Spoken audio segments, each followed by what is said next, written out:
ناظرین آداب، hot cake studio میں آپ کا خیر مقدم ہے۔ آپ دیکھ رہے ہیں اپنا پسندیدہ پروگرام چلو بات کر کے دیکھتے ہیں۔ آج میرے لیے بڑی خوشی کی بات ہے کہ میں ایک بہت ہی اہم علمی اور تخلیقی خانوادے سے تعلق رکھنے والی معروف ادیبہ اور شاعرہ سے بات کر رہا ہوں۔ مرحوم اجتبیٰ رضوی کی پوتی اور مرتضیٰ رضوی مرحوم کی بیٹی فرحت نادر رضوی صاحبہ میرے ساتھ ہیں۔ ہندوستان میں بہت کم ایسے خانوادے ہیں جن کا علم و ادب سے اتنا گہرا رشتہ رہا ہو۔ زیادہ تر خانوادوں میں شعر و ادب کا سلسلہ 1 یا 2 پشت تک چلتا ہے، لیکن میرے خیال سے 4تھی پشت ہے جن کا تعلق شعر و ادب سے قائم ہے۔ میں کہنا یہ چاہتا ہوں کہ ان کے پردادا اظہر حسین رضوی صاحب بھی بہت ہی اچھے شاعر تھے، ان کے دادا بھی اہم شاعر تھے، اور ان کے ابا حضور بھی بہت ہی اہم شاعر ہیں، اور خود فرحت نادر رضوی صاحبہ بھی شاعرہ اور ادیبہ ہیں۔ اور یقیناً یہ میرے لیے ایک نیا انکشاف تھا جب ان سے ملاقات ہوئی کہ اجتبیٰ رضوی صاحب جن کی شاعری کو ہم نے پڑھا، اور خاص طور پر جب بھی جمیل مظہری، پرویز شاہدی کا ذکر آتا ہے تو اس کے ساتھ ایک نام اجتبیٰ رضوی کا بھی آتا ہے۔ یہ ایک تثلیث تھی جو بہار میں بہت ہی شہرت رکھتی تھی، مگر ٹریجڈی یہ بھی کہ اس تثلیث میں جمیل مظہری پہ بہت سارا کام ہوا اور پرویز شاہدی پہ بھی بہت زیادہ کام ہوا، لیکن اجتبیٰ رضوی کے ساتھ نقادوں نے انصاف نہیں کیا۔ یہ احساس سارے لوگوں کو بھی ہے، خاص طور پر جو اجتبیٰ رضوی صاحب کی فلسفیانہ شاعری یا ان کے تصوف، ماوردت طبیعتی شاعری کے حوالے سے واقف ہیں، اور خاص طور ان کا جو شعری مجموعہ ہے شعلۂ ندا اس سے بھی واقف ہیں۔ وہ اکثر لوگ یہی بات کہتے ہیں کہ اجتبیٰ رضوی صاحب کو جو مقام ملنا چاہیے تھا وہ مقام نہیں ملا۔ تو آج ہم اجتبیٰ رضوی صاحب کو یاد کریں گے، چونکہ آپ ان کی پوتی ہیں تو ظاہر ہے کہ پوتی اور دادا کا ایک بہت ہی خوبصورت رشتہ ہوتا ہے، تو آپ نے کچھ لمحات ان کے ساتھ بھی گزارے ہوں گے، کچھ یادیں آپ کی ان سے وابستہ ہوں گی۔ تو میں یہ چاہ رہا ہوں، بلکہ ناظرین بھی یہ چاہیں گے کہ آپ کچھ بچپن کی یادوں کے حوالے سے کچھ بتائیں۔ اجتبیٰ رضوی صاحب کا جہاں تک تعلق ہے ایک شخص کی حیثیت سے، شاعر کی بات تو ہم لوگ بعد میں کریں گے، بے انتہا شفیق انسان تھے، بہت ہمدرد اور انسان پرست آدمی تھے۔ اور مجھے یاد ہے ہماری دادی کا انتقال تو بہت پہلے ہو گیا تھا، اس کے بعد دادا نے شادی نہیں کی، 2 بچے ہوئے، ہمارے والد اور ہماری پھوپھی، اور دادا وائس چانسلر ہوئے متھلا یونیورسٹی کے، اور ملت کالج کے پرنسپل رہے۔ تو ان کے گھر میں ایک لشکر چھوٹا سا رہتا تھا نوکروں کا، جن میں ایک بڑی تعداد غیر مسلم نوکروں کی تھی۔ ایک مرتبہ کا واقعہ ہے کہ دربھنگا میں کمیونل رائٹ ہو گیا، جی، اور کچھ لوگوں نے کہا کہ آپ ہندو نوکر رکھے ہوئے ہیں اور آپ تنہا رہتے ہیں، آپ ان لوگوں کو ہٹا دیجئے۔ تو ہمارے دادا نے ان کو یہ جواب دیا کہ یہ جو نوکر ہیں یہاں پہ ہمارے، وہ میری ذمہ داری پہ ہیں، تو ان کو کچھ ہونے سے پہلے ہم کو کچھ ہوگا، اور اگر ہمارے اوپر کچھ آچانی ہوگی تو یہ لوگ سامنے کھڑے رہیں گے۔ اور واقعی ان کے نوکروں کا بھی یہ حال تھا کہ وہ ان کو بابا کہتے تھے، اور وہ کبھی بھی اپنے آپ کو نوکر نہیں محسوس کرتے تھے۔ اور مجھے یاد ہے اچھی طرح کہ اگر دادا کبھی کسی کو کچھ سخت الفاظ، اول تو وہ استعمال نہیں کرتے تھے، لیکن اگر کبھی کچھ کہہ دیتے تھے تو فوراً بلا کے بے حد شفقت سے پیار کرتے تھے، سر پہ ہاتھ پھیرتے تھے، اور اپنے اس رویے کی تلافی فوراً کرتے تھے۔ تو یہ ان کی فطرت تھی، یہ مزاج تھا۔ یہ چیز فقیری، ایک طرف فقیری بھی تھی اور ایک طرف شوق بھی تھا۔ فرحت صاحبہ، میں نے کہیں پڑھا ہے یا سنا ہے کہ وہ بہت سارے صدمات سے گزرے تھے، جی بے شک، بہت ساری اذیتیں ان کی زندگی میں آئی، اور ظاہر ہے کہ اس کا اثر ان کی شخصیت پہ بڑا، شاعری پڑا، اور بیچ میں کہیں شاید وہ گیا کہ کسی جنگل میں بھی چلے گئے، 1 مہینے تک انہوں نے وہاں مراقبہ کیا، اور شاید زندگی کا ایک نیا عرفان گیا ہی کی سرزمین میں حاصل کیا۔ اور اس طرح ایک لوگ کہتے ہیں کہ اب نارمل کسی لائف ہو گئی تھی ان کی۔ نہیں، اس بارے میں واقعی یہ بہت ضروری بات ہے، اور آپ نے بہت اچھا سوال کیا کہ بے شک ہمارے دادا کو اپنی اہلیہ یعنی ہماری دادی کی موت سے گہرا صدمہ پہنچا، اور ان کا شعر بھی ہے کہ وفاداری بشرط استواری اصل ایمان ہے. تو انہوں نے کبھی شادی کے بارے میں سوچا نہیں، 2 بچے تھے، انہی کو لے کے رہے. لیکن کچھ لوگوں کا جو یہ خیال ہے کہ وہ گیا کہ پہاڑیوں میں کسی جذباتی جھٹکے کی وجہ سے گئے، ایسا نہیں ہے، بلکہ وہ ایام ازاں تھے. محرم کی 7 تاریخ تھی، اور ایام ازاں میں ان کے اوپر ایک عجیب سے اضطراب طاری ہو جاتا تھا، اور کربلا کے واقعے سے وہ بہت گہری شدت کے ساتھ وابستہ تھے، اور زندگی کی حقیقت، تلاش حق، زندگی کیا ہے، اس تلاش اور جستجو نے ان کو بہت بےتاب کیا، اور اس کے نتیجے میں وہ گیا کہ پہاڑیوں میں گئے. اس کا تعلق اپنی ذاتی زندگی سے نہیں تھا، اور بالکل بھی وہ اب نارمل کبھی نہیں رہے، بلکہ وہ بے حد خوش مزاج، خوش طبع انسان، بہت ہی نفاست پسند آدمی. ان کے پاس بیک وقت کئی ٹوپیاں، کئی کرتے، انگرکھے، ردائیں رہتی تھیں. بے حد شوقین، اچھے لباس. نہیں، یہ تو سب کو معلوم ہے کہ ان کو بہت ہی شاہانہ انداز تھا ان کا. تارک الدنیا نہیں تھے وہ، تارک الدنیا بالکل نہیں رہے ہوں گے. جی. لیکن ظاہر ہے کہ ان کے بھائی کا انتقال ہوا، جی ہاں. اور پھر ان کی اہلیہ کا انتقال ہوا، اور شریک حیات کے غم میں وہ بہت زیادہ، میرے خیال سے کچھ نظمیں بھی کہیں ہیں ان کی. جی ہاں، بے شک. ظاہر ہے کہ وہ لوگوں کو ان کی ایک نظم میں آپ کو سنانا چاہوں گی، اور مجھے بھی ایسا لگتا ہے کہ یہ میرے خیال سے ہماری دادی کے انتقال کے بعد انہوں نے کہی ہوگی. بہت قوی جذباتی تاثرات رکھتی ہے. روح بیتاب تجھ کو ڈھونڈتی ہے.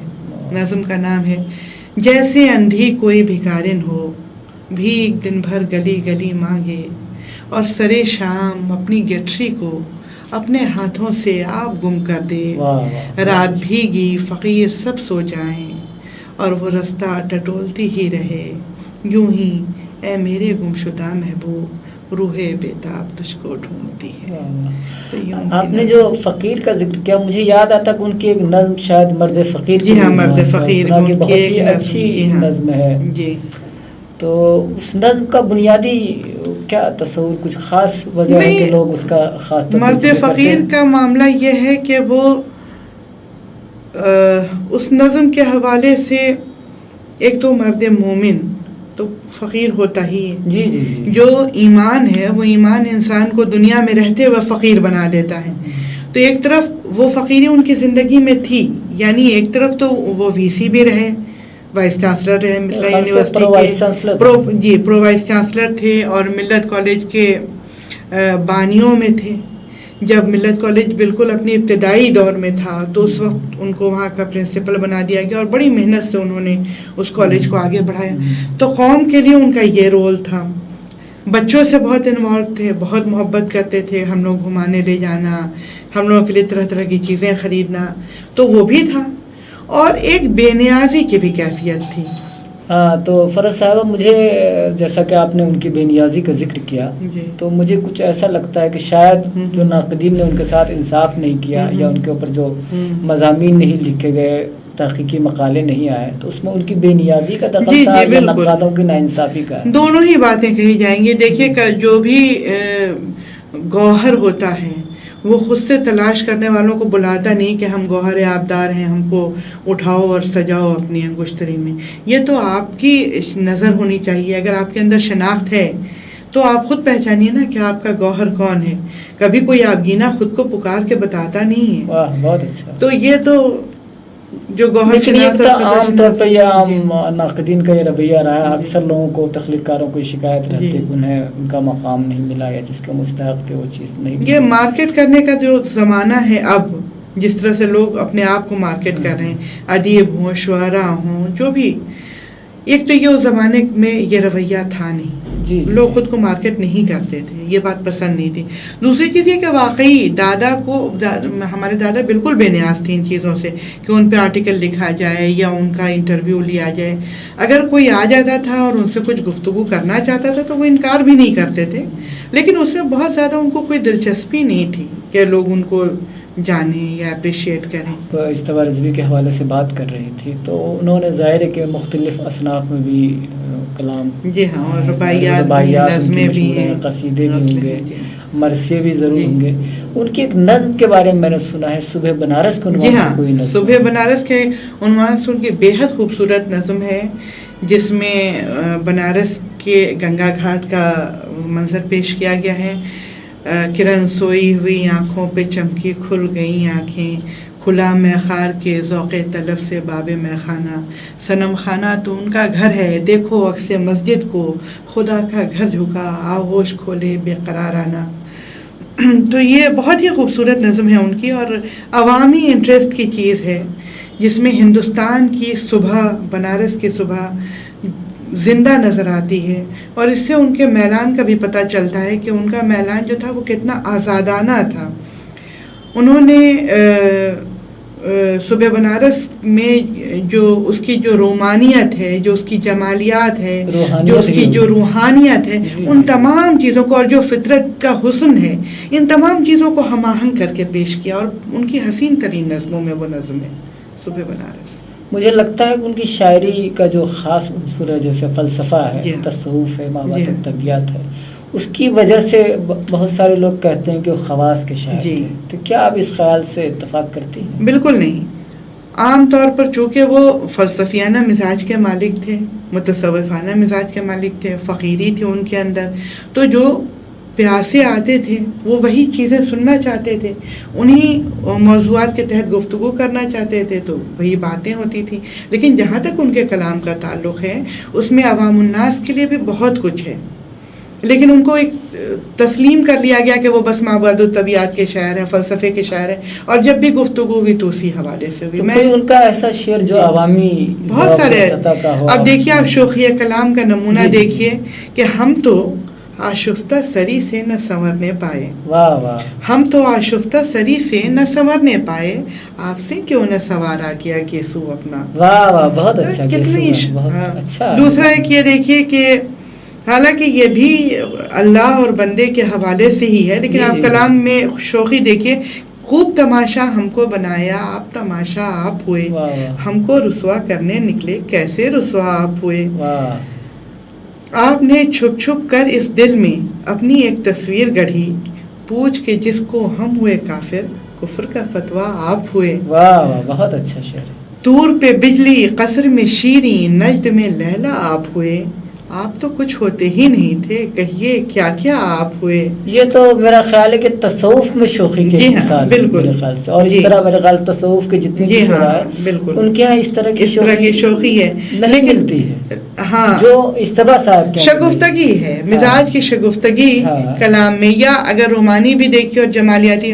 تصوف میں عام طور پر لوگ بہت ہی سنجیدگی کا مظاہرہ کرتے ہیں، لیکن اجتبا صاحب کے تصوف کی خوبی ہے کہ ان کے یہاں شوخی اور شگفتگی بھی دونوں بھی ہے. رومانی فراز صاحبہ یہ بتائیں کہ ان کا صرف ایک مجموعہ شائع ہوا شعر دیتا، تو اس کے علاوہ اور بھی تو کلام ہے. ان کا اور کلام ہے جس کو ہم لوگ یکجا کر رہے ہیں. ان کی ایک بہت عمدہ نظم ہے جو کہ مابعد الطبیعت کے حوالے سے ہی ہے، پہنائی اس کا نام ہے نظم کا. پچھلے چند برسوں سے اہل دین و دانش نے بار بار کوشش کی، 100,000 کوشش کی، تاکہ سامنے والی اس خاموش کھائی پر ایک پل بنا ڈالیں تاکہ سامنے والی اس خاموش کھائی پر جس کے دونوں جانب سے لا انا کی ایک ڈھلوان کر کے کچھ ایسے پوری نظم ہے. اس وقت ہم کو یاد نہیں ہے. آپ کو بہت یاد ہے، بہت بڑی نظم ہے، ورنہ کہاں لوگوں کو یاد رہتی ہیں. تو یہ بہت عمدہ نظم ہے. اس کے علاوہ ایک ان کی اپنی ایک اور نظم جو انہوں نے خواب کی حالت میں دیکھی تھی، اور خواب میں ہی انہوں نے نظم کی تھی، ہاتھوں میں آفتابہ لیے آستیں چڑھائے. ایک اور نظم ہے، پورا ہم کو وہ بھی یاد نہیں. تو وہ ساری نظمیں ہم لوگ یکجا کریں. اس کے علاوہ ان کا فارسی کلام بھی ہے.